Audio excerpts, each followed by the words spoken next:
27 һәм 28 ноябрьдә Габдулла Кариев исемендәге Казан Татар дәүләт яшь тамашачы театры «Мио, минем Мио» спектакле премьерасын тәкъдим итте. Спектакль Астрид Линдгренның шул исемдәге балалар повесте нигезендә эшләнгән. Бу хакта алдагы язмада. Тормышка гашык, пешкән чия төсе кебек матур. Бу сүзләр төп герой Мионың исеменең тәрҗемәсе. Юкка гына мондый исемне йөртмидер, чөнки ятим үскән егет еллар буе эзләгән әтисе белән очраша.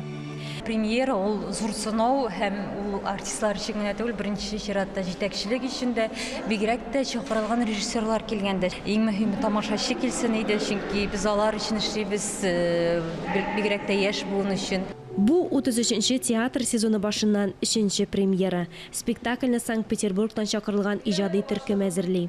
Премьераның режиссеры, театр һәм кино актрисасы, театр режиссеры, тәнкыйтьче Екатерина Гороховская. Первый раз работаю в театре Кариева по приглашению. Бу театрда беренче спектакль куюым. Мин күптән үзенчәлекле тылсымлы әкият куярга теләдем.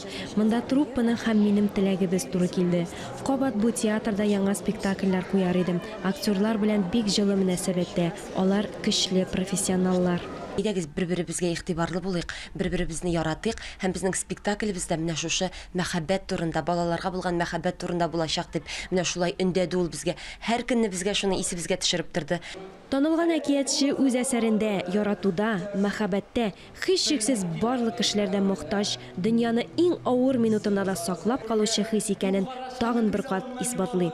Спектакльдә дә патша үзенең улына якын итеп «Мио, минем Мио» дип кабатлый. Алия Галиуллина, Дамир Мөхәммәтханов, Татарстан яңалыклары.